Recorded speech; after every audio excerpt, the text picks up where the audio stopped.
afternoon and welcome to Channels Beam, where curiosity meets conversations, taking us a step further into the future we desire. I am Sules Nathaniel, and today on the program, we'll be looking at bridging digital inequality and building economic prosperity in Africa. We're going to be looking at how we can include more people into the digital divide and make sure that that bridge is all, linked and everybody's ready. Ready to be in the digital era for progress. As always, we are going to begin this show today with our top tweets from the passing week, and which had a very fair mix of entertainment, sports, and of course, politics. We'll be right back. Don't go away.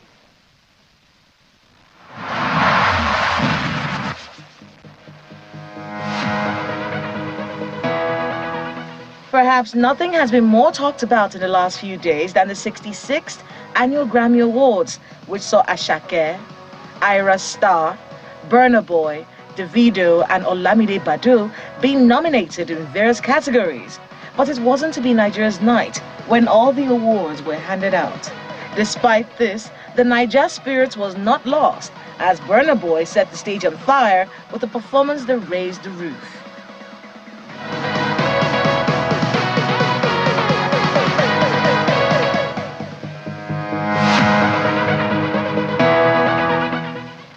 Nigeria's national team has continued to make Nigerians proud at the ongoing AFCON 2023, following the team's qualification for the semi-finals.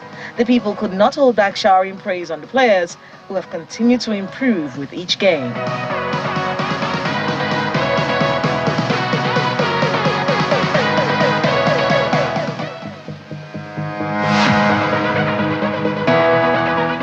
The Bafana Bafana of South Africa beat Cape Verde to set up a semi-final encounter with the Super Eagles. And following this development, many Nigerians took to X in a plea that the outcome of the game, if eventually goes the way of Nigeria, should not be another reason for xenophobic attacks in South Africa.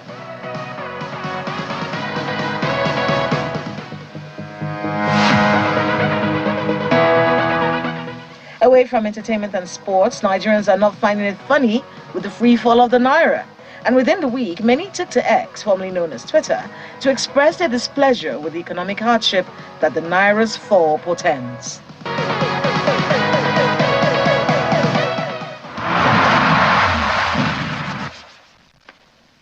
Thanks for staying with us, and welcome to those who might just be joining us. This is Channels Beam again, and earlier I stated we are engaging in the discussion bridging digital inequality and building economic prosperity in Africa. I have a very special guest on the timeline today, and she's joining me right here in our Abuja studios. She's none other than Honorable Salima Ba. I hope I got that right, Salima Ba. And she is the Minister of Communications, Technology and Innovation in Sierra Leone. Honorable Minister, you are welcome. Thank you for having me. Yes, and you had it right at the second time. I got it right. That's beautiful. I mean, of course, it's like our name, so it's very, very close. Absolutely. All right, let's get right to it. I have so many questions for you. Aside from the fact that you are so very young, occupying such a very big position, which is I think it goes to the inclusivity and everything too. True. Very, very important, right? True. Okay, so let's ask you a quick one. Let's get straight to it. Can you help us outline, looking at you being the minister, can you help us outline the current national digital transformation strategy that you're putting in place, now that you're in position? Yeah, thank you very much, and thank you once again for having me. So with Sierra Leone, our digital transformation journey started really in 2018 at the first term of the president, His Excellency Julius Maada Bio. When he came in, he created the Directorate of Science, Tech and Innovation, which was first of its kind. We never had that before. He also appointed a Chief Innovation Officer, who's also still the Chief Innovation Officer, but is actually now the Chief Minister. But it just shows you how seriously the government took technology as a key enabler for national development plans. The Directorate of Science, Tech, Innovation actually sits within the Office of the President, so it gives it that weight that it would need to lead on this. So we did that and I actually worked there. I worked at the Directorate of Science, Tech, Innovation for 4 years before this. So at this new term of the president, he believed that in order to, based on the wins that we had with the directorate, to really scale up the mandate to a national level now with the creation and establishment of a ministry, which I was fortunate to be the first person that was appointed to lead it. So I say that to say digital transformation agenda has really started since then. This is just a continuation of that. We've had some wins in terms of really how we transfer, how do we transform some of our paper-based systems to digital platforms. Obviously, the significant importance of that is looking at transparency, accountability, and also efficiency. Without government deliver services for our citizens, we all know, we all live in these regions where we know how difficult sometimes it is when systems are paper-based for citizens to be able to access them, specifically citizens who live away from our main city areas. If there's no digital systems, then to access basic services, they'll have to travel all the way to the main cities to access them. So for us, that has been really key to make sure our key government services are digitized. And I think also a really key point of that has been during COVID, where we all witnessed, I believe, how important actually for citizens to be able to access these services from the comforts of their home, and how important that is. So a lot of that has been driven by making sure we improve on how government delivers services. And to today, actually, so the government has a Big Five agenda. And for this new administration, there's a Big Five agenda. And tech and infrastructure is one of the Big Five agendas, because I think for us, placing it central to government's plans and strategy has been also really key, and in giving it the importance that it needs to really make sure that there's uptake across government has been really important as well. And that's beautiful. That's really reeled out. That's really reeled out. Thank you very much. Let's go now. Still staying with your ministry, and I'm going to ask you, I mean, it's like a follow-up to what we've just asked. How is your ministry working to ensure this digital inclusion that we're talking about? In fact, perhaps you might start off by telling us, what is this digital inclusion going to do? How does it seem? How does it play out? What will it look like? You know, and then also look at that and how you can collaborate as to bring it into fusion. Sure. I think for us, digital inclusion is tailored around what are our specific needs, right? I think digital inclusion maybe in Nigeria or in the West looks different to other countries, right? So for example, countries such as Sierra Leone, again, where you have to take into consideration your specific challenges that you might have, which I think sometimes is similar to most of ours. Things such as literacy rates, for example, so even just basic literacy rates, right? Computer literacy rates, looking at capacity, looking at internet penetration. So for us, that's what so when we build and when we develop solutions, we ensure that we look out for all of these specific contextualities, meaning that maybe it doesn't make the most sense for us to build the most high-tech platform, because again, maybe not everybody has access to such devices. And maybe even if they do, maybe they live in an area where they don't get that internet that they would need to be able to utilize it. So for us, a lot of our solutions we utilize during USSD platforms. Like even during COVID, a lot of our messaging went out via USSD platforms. Some of our key government services, like one, for example, we have this application called the Results Checker. Previously, for citizens and students to access their national examination results, they had this scratch card system where they'll go, we did have that too sometimes. Exactly, and you know the pain and the financial burden that is. So what we did is we digitized the results and put it on a USSD platform where students using their unique ID are able to easily access. And to date, I think we've calculated it save over $3 million for parents and for citizens to be able to, and it's basic USSD text. It's not an app where, and not to say we couldn't build an app, but we realized examination results are nationwide. So if you build an app, only people in Freetown might be able to use it in other provinces. So for us, that is digital inclusion. Some of the other things which we think about is also when I mentioned literacy rates, right? During COVID, it's all well and good saying you're sharing information that people have to read. What if people can't read? What if people can't read English? So some of the things which we utilized was using language. First of all, we made sure we covered all of the languages, and then we used IVR. So people could call in and they could hear the message rather than texting. So for us, again, that is digital inclusion. And also when it comes to capacity, making sure we prioritize women within making sure we open and we reserve seats specifically for women within these fields, because we understand sometimes there's a tendency to think these are fields that are mainly male populated. So we look at how we encourage more women to come within that. And really for us it's capturing how many of us, making sure our solutions are built for the citizens that we have currently, making sure we capture everybody and making sure nobody's left out, looking at solutions that are looking at people with disabilities. So we make sure we also cater for them as well, making sure that nobody is left behind by our systems. Beautiful. It's all about the people. Yes. It just has to be about the people. All right. My next question is going to be looking at fostering a vibrant, innovation ecosystem that has this inclusivity, embedded within it. It will be, how are you guys in Sierra Leone? How are you guys, collaborating with other nations? Have you started doing collaborations of such nature? Please let us know some of those things you've done. No, absolutely. And for me particularly, I believe, especially sitting where we sit within Africa, I think there's so much we can do collaborating within the region, as well as we look at external partners for us. So one thing in Sierra Leone which we actually prioritize is open source platforms. Looking at financial constraints that we have and others have, is how do we tap into and collaborate with countries who also believe that for us to accelerate our digital transformation and everybody else, that we can share open source platforms. There are platforms which we consider digital public goods, that if some other country has built something, we try to prioritize to see if we can collaborate with them rather than going ahead and building the same thing from scratch. Beautiful. That is not utilizing, we're looking at how we maximize the resources that we have. We make sure we only build things where we can't find a collaboration with another country. That's why Sierra Leone was one of the founding partners as part of the Digital Public Goods Alliance, because for us this is an absolute priority.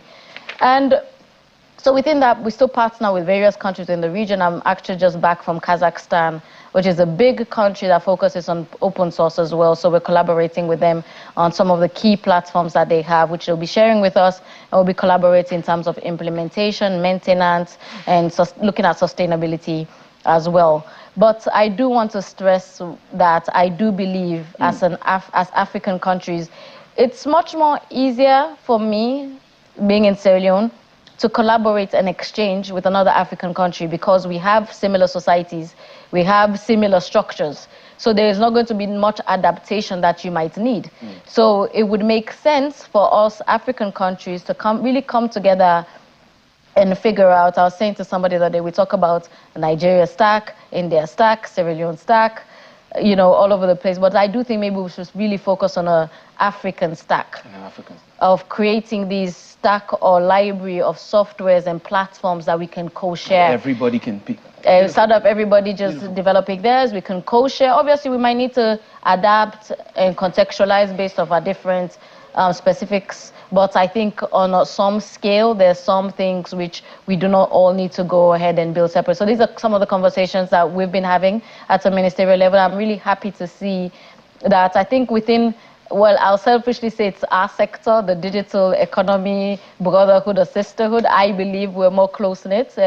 We have WhatsApp groups where we discuss these things. And I'm happy to see the level of engagement across the different Africa ICT ministers coming together. We've been having these conversations. Right. How do we tap into AI? How do we collaborate more effectively? How do we share? So I'm really, really happy to see that. All right. I mean, the conversation is so flowing, and I can just keep listening, but I'll just take a break right now. Guys, we're going to be taking a break, and when we return, we would continue this conversation as regards including people in the digital divide, making sure those divides don't exist anymore, and then how much more collaboration is needed to ensure that an economic growth for all of Africa's nations is achieved. We'll be right back. Stay.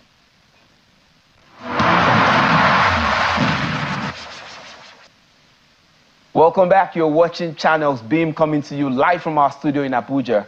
Honorable Salima Bar is our guest on the program today, and we are still discussing what it's going to take to bridge the digital inequality and build economic prosperity across Africa. Thank you for coming once again. Let us go straight into the next question, which for me is very key. I've been trying to get you into that space to speak about it, right? So your interest in, I want us to speak about your interest in monetization of social media platforms. Just briefly, I know it's one of those things you want to do for Sierra Leone. Just briefly speak about it and the potential it has, for the people of your nation. Yeah, thank you. I think for us as a country, I think some of it I believe we're learning from Nigeria specifically. We know a lot of, in terms of the creative economy, in terms of content creators, how much they've been able to leverage on their platforms that they're building. So for my ministry, one of the focus areas is seeing how we can best support the content creators, local content creators, to make sure that they can leverage and benefit off of their platforms. Because one of the things when I came in, I've been having a conversation was, I think there has to be more understanding around how social media works. I think you can only tap into and benefit of it when you understand it. When you know how it works, then you can play the game of social media. So I think for us, actually been speaking, I think there's going to be a lot of collaboration with Nigeria on this, and getting some of your people over to ours to really see how we can support local content creators and really get them to that point. Beautiful. That takes me to Tech City. When in researching and reading a couple of things, I was very inspired by Tech City that you're trying to build at. And it's in Kenko. I hope I got that right too. Tikonko. Tikonko. All right. Tikonko Chiefdom. Yeah. Talk about that, and how it's going to advance, technology, how it's going to advance Sierra Leone, and how you're linking it with nations like Nigeria. How do we come into play? Sure. So the Tech City, really the idea is how can we accelerate innovation entrepreneurship.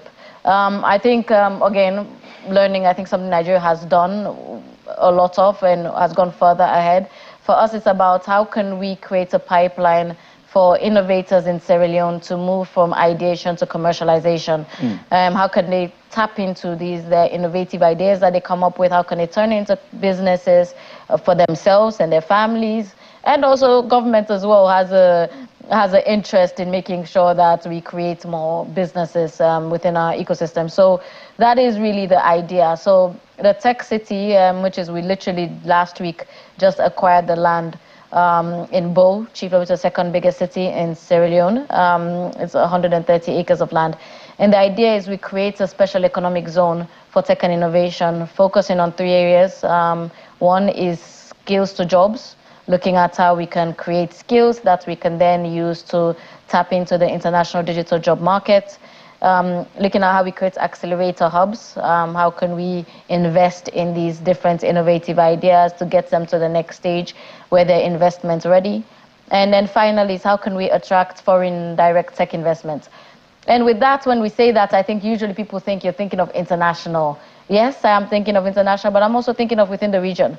There's no reason why a tech, which is where Nigeria comes in, where a tech startup was in Nigeria who wants to expand into other areas in the region, in Sierra Leone, will create a home.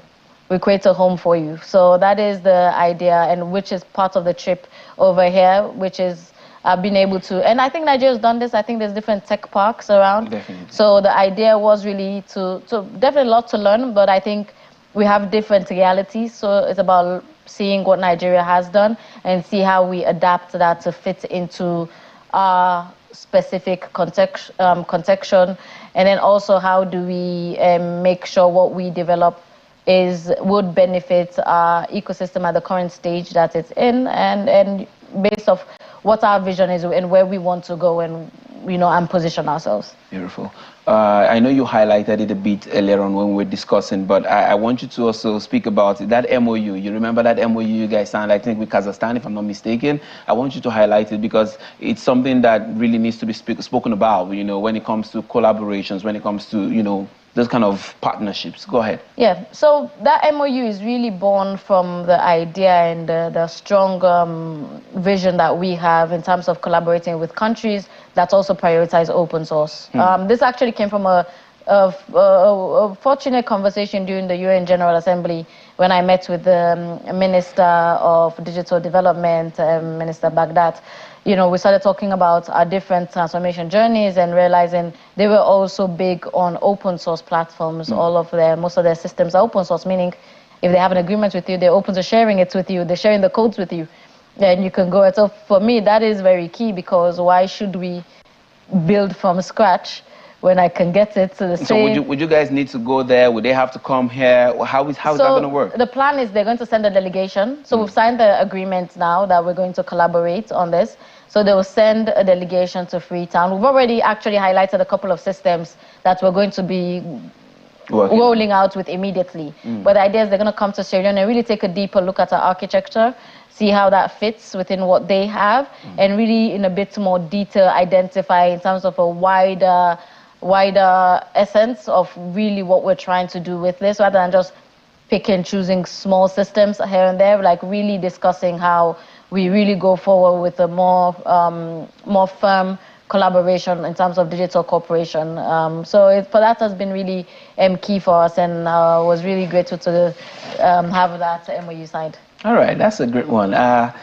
Well, looking ahead then, tell us, what's your vision? What's your vision for Sierra Leone when it comes to your ministry? What's your vision for Sierra Leone when it comes to digital inclusion, and how the international community can really contribute to this vision? Yeah, so I sometimes joke around and I say my ministry, the mandate is huge in terms of sectors. I think in some countries, it's 3 ministries, and it could be 3 ministries if you think about it, because communication, yeah. You're dealing with the telcos and the internet service providers, and for that, our focus and my vision for that is really how do we expand on rural connectivity within Sierra Leone. We just did the National Fiber Backbone launch, where we're now in 14 out of 16 districts.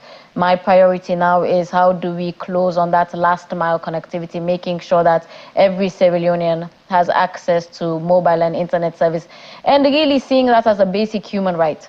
I know long gone are the days before when I don't know about you, but in Sierra Leone, I remember when we were growing up, not that that's far away, but when you go to your friend's house and they had Wi-Fi, yeah, you're blown away. You're like, you must be rich. You really think they must be rich, but now it's understanding, wait, that's not even a luxury. That should not be seen as a luxury. Everybody, as a matter of human rights, should have access to it, because we know the opportunities that come when you have access to it. So on connectivity, that's my main focus. And also improving quality of service. I do think citizens should get value for money.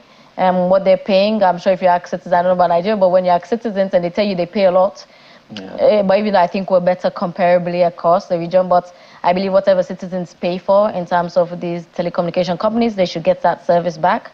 On digital transformation, for me, it's about how can we really transform how government delivers services and make it more efficient and effective for citizens. As public sector workers, we're servers. We serve the public, so the services that we provide to them, they should really be able to get it within the snap of their fingers. So that is my vision of how much of our systems can we transform on digital platforms. And on innovation, which is where I have such a big vision, is how really can I kickstart this sector of innovation, entrepreneurship. I think Nigeria's done a lot more in terms of we're trying to catch up and maybe pass you guys very soon. So that is I'll come back. What do you do? I'll come back and tell you. But it's really how can we ensure that Sierra Leoneans who create can able to benefit off of their creation. All right. That's a very good place to hold it. I wish this conversation could have gone on, but Honorable Salima Ba, it's a pleasure to have you. Thank you. And we're looking to have further conversations as you guys continue to progress. It's going to be a very big thing to see how those collaborations work out. Thank you so much. Thank you very much. Thank you for having me. Thank you. All right, that's the much we can take on Channels Beam this Monday. Thank you very much for always tuning in weekly. We appreciate your feedback also, so feel free to tweet at us on X, using the handles you're going to be seeing on your screen at this time. As usual, we'll be leaving you with our top 5 most viewed videos of this week. I am Sunas Nathaniel, and until I come your way next week, let me remind you that if tech is not made inclusive, then we will never be able to touch everyone at the place where our impact is most needed. Thank you very much. Bye for now.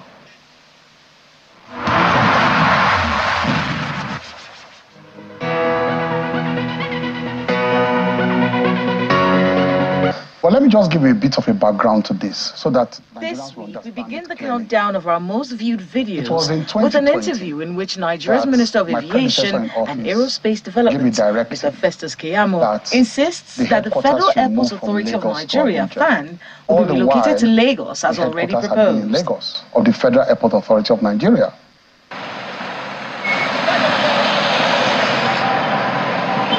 fourth most viewed video of the week is a clip that shows the federal government, through the Minister of Works, suspending construction along the east-west road, as well as announcing the removal of the works controller for the project. And so today, we have agreed with the contractor on how to redesign this route. His Excellency. Third on our list this week is a video of Usman Ododo giving his inaugural speech just after being sworn in as governor of Kogi State. Ododo was elected to take over from Yahaya Bello, who has completed his second term in office. Senator Bola Ahmed Tinubu. When you come into government and we tell you that don't be too parochial with your appointment, we are front-loading the potential that almost everything you do will begin to have ethnic coloration. Here we are today. In second place on the top most viewed videos on our YouTube channel this week is an interview in which a chieftain of the PDP, Mr. Segun Shomi, tells President Bola Tinubu that an economy like that of Nigeria cannot be run by merely giving out palliatives. Shomi stated this while fielding questions as regards the removal of fuel subsidy. But I warned you. So that's them. And also we have... This week, at the topmost spot on our list of now viral video clips, is the one in which human rights activists Omoyele Sowore and Aisha Yusufu lament over the retrogressions experienced in Nigeria and how the nation seems to steadily be on the path of going into oblivion. Because right now what we know, and that's the secret or the open secret, that the courts are no longer the last resort of the common man.